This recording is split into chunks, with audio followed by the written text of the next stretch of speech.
and self-help. Previously, in the primitive society, if anybody that having a breach of law or anybody kills other person, A kills B, then there is no way out.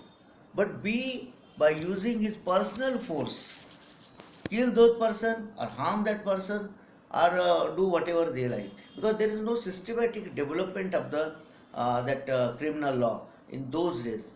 Violence, private violence and violent self-help, this is the system prevailed in vogue in the primitive society. So without system of administration of justice, a person would be that inclined to redress his wrongs by his own hands, which is certainly not desirable in civil society.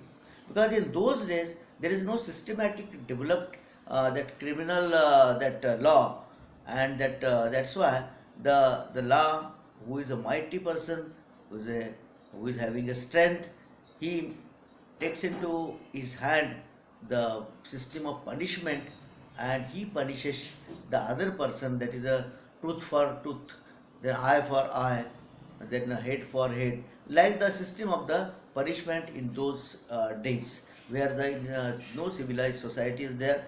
But moment, so that's why the very famous statement of the jurist Taylor, so he said that herd of wolves is quieter and more at once that so many men, unless they all had the one reason is in them or have one power over them. So if you control the society, if you wanted to control the society, men must have a power over them. They always fear to the power, and by use of power, the state implement the provisions of the law and inflict punishments over them, and punishing that agency, various agencies have been created in the modern state. So that's why force is very important element for the implementation of the law. And as you are all aware, human beings always have a conflicting interest.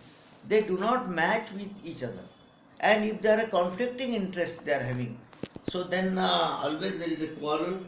Then the quarrel leads to the various offenses, crime. So that's why force is very important, and to control man and to must have a power and fear, that is a very important in the minds of the people, because to control the